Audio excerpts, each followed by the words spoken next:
Chapter 3. A Shot with the Boys Club. Downtown Los Angeles, 1 month later. Jack Carter and Carlos Ortega entered the atrium of the Boone Tactical Corporation, their appearance reflecting a conscious effort to present themselves professionally. Just the day before, they had made preparations. Jack visited Men's Warehouse in search of a suitable outfit for his upcoming interview, while Carlos entrusted his suit to a nearby dry cleaner to restore and freshen the attire he had worn on the memorable night by the beach. For the occasion, Jack had chosen a dark gray suit paired with a silk red skinny tie and complemented the ensemble with black Oxfords to match his leather belt. After agreeing to be a contractor with Carlos, Jack was able to finish his junior year with a 4.0. During those weeks, he also started to take his exercise more seriously to get ready for the rigors of training should his application be accepted. He worked with Carlos on beach runs, mountain hikes, pool, and open water swims, alongside lifting weights relentlessly. Jack's body was starting to chisel back to when he left Marine Recon. His abs were visible, and his shoulders, arms, back, and legs were all developed again. The work he put back into his physique and appearance gave him the confidence for his interview today. The two had walked up to the receptionist in the atrium. The lady greeted them with a somewhat sincere smile. "Carlos Ortega and Jack Carter," Carlos said with a polite yet mysteriously charming smile. The lady looked them up on the computer. Mr. Carter, you'll be with the new candidates on floor 3. And Mr. Ortega, Miss Hutch will talk about contracts on the top floor, she explained in a polite tone. Jack hardly believed he was in the building that housed a multi-million-dollar private security contracting company. Boone Tactical, over the past 20 years, has accepted contracts from all over the world for a variety of different missions, from training the FBI's hostage rescue team to protecting dignitaries and assets in Iraq, Venezuela, and Afghanistan. They were regarded as a luxury security brand, only taking employees who had worked in special operations forces and putting them through their own selection. Carlos first started working with them 6 months ago, providing medical aid on security convoys in Venezuela. To Carlos, working for $700 a day over there was worth taking care of the many cases of trench foot, food poisoning, and the occasional STD. He told Jack he didn't see any combat over there, but gunshots were a common nighttime ambience in the area he covered in that country. Word of mouth was the key factor when it came to hiring security contractors for high-risk missions. Thus, Carlos had put in a good word with the hiring manager to get Jack an interview. "Don't be nervous, dude.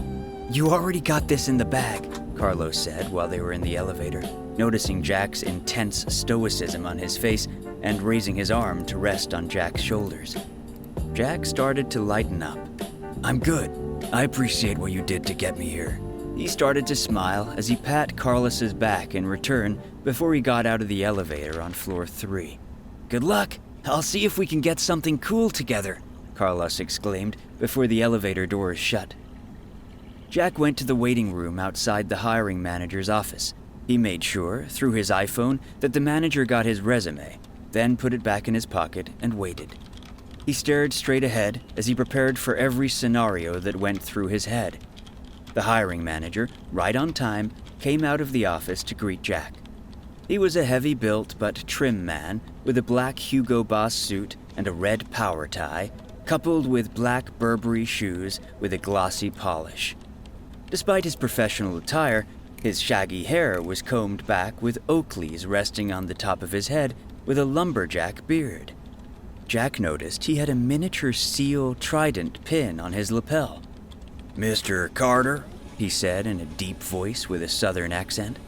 Jack rose from his seat, consciously adopting a professional posture that evoked memories of his time at Marine basic training, even though that phase of his life felt distant, and he rarely used those particular marching and parading skills elsewhere in his Marine Corps journey. As he extended his hand to shake the man's, he made sure to deliver a firm and confident grip, maintaining eye contact throughout the exchange. It was hard for Jack not to notice that the hiring manager stood considerably taller than him. Sir, Jack Carter, nice to meet you, Jack said, trying to sound bold. Hey man, it's good to meet you, he replied, warmly shaking Jack's hand. I'm Steve, I'll be doing your interview. Jack was taken aback by Steve's relaxed demeanor. As they stepped into his office, Jack noticed how refined Steve's taste in interior decorating was. The open lighting from the large window looked over the street, illuminating the room and its white carpet with natural sunlight. The desk was made of a thin but wide black slab of granite with a wooden abstract base. The table was adorned with a large but sleek computer monitor and Jack's printed-out resume on top. An assorted collection of military challenge coins lined the front of the desk in a wooden holder. There was one large black cushioned swivel chair at the desk for Steve and two smaller ones on the other side. Jack decided to sit on the left one.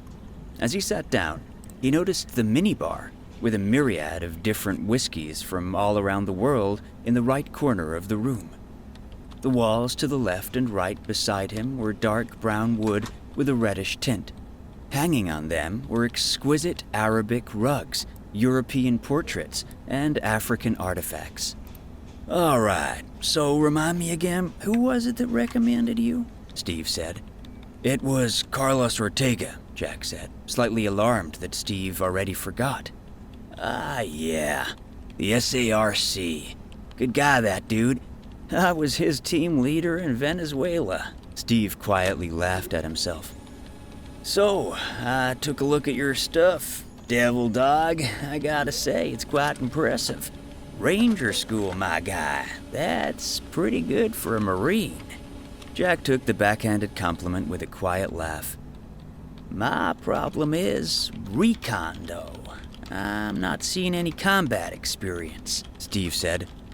Well, if you count my time in the Horn of Africa, that is both security and operational experience that I bring to the table, Jack retorted, trying to defend himself calmly.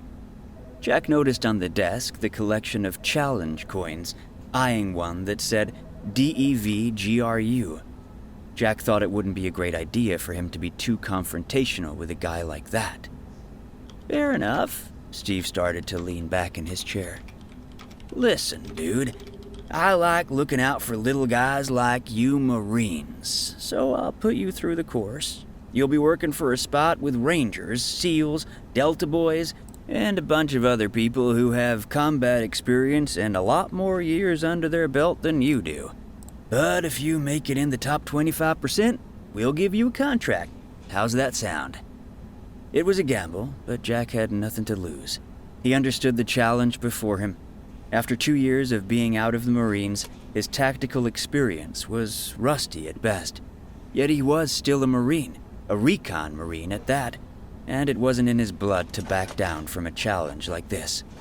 Sounds good, sir, Jack replied. Steve smiled, as if he was the devil making the deal. Jack saw his face and, through his piercing blue eyes, was determined to show him that he was going to make it. The elevator dinged open and Carlos strutted out onto the top floor. Although he was on his third contract, making him still a relatively new figure in the private security game, he walked through the executive lobby as if he belonged. I'm here to see Miss Tori Hutch, Carlos asserted to the secretary in the lobby. And you are? The secretary uttered, confused as to who the cocky man was. She knows me, he winked, then strolled past the secretary's desk into the office. Excuse me, you can't go in there, the secretary protested. Carlos entered through the contracting manager's door and into the office of Miss Tori Hutch. The corner office overlooked the 405 freeway, coupled with an impressive cityscape. The scarlet carpet matched the redwood furniture, which gave a vintage, albeit slightly seductive tone to the room. Tori Hutch was sitting at her desk, concentrating on talking with a client on the phone with a confident but assertive tone. Her mannerisms reflected the way she dressed. She always held an upright posture, as if a string was holding her tightly up. Her gray blazer and white blouse were immaculately pressed, along with the tight ponytail that held her reddish blonde hair together. The jewelry she wore solely consisted of a Cartier watch made up of a leather cuff and a rose gold centerpiece. Good morning, ma'am," Carlos interrupted. Tori said goodbye to the man on the other side of the phone and raised her head to notice Carlos. Her ice-cold blue eyes glared with annoyance at the sight of a low-level contractor in her office. "Carlos Ortega, what do you want?" she said before diving back into the paperwork. "Well, I'm here to call in that favor," he said with his usual eye-squinting smile. "I thought I gave you that. You asked for your friend to join this company?" Tori argued, still not diverting her attention away from her paperwork. "No, that was just a reference. He will still have to go through your vetting process," Carlos debated. "I would like to get a contract with him, when he makes it, of course." Tori Hutch dropped her work, staring back up at Carlos with a glare that restated her dominance. "What gives you the balls to come in here and run the show?" she asserted. Carlos selected a chair situated opposite Tori's position and turned it round, seating himself in a reversed position so that he was facing her. "Listen, Mama Hutch, after what I did for this company in Venezuela, I think the least you could do is throw a bone back to me. After all, you did say you owed me, and now I'm cashing it in," Carlos said with a cool tone. Tori sat back in her chair, contemplating his words.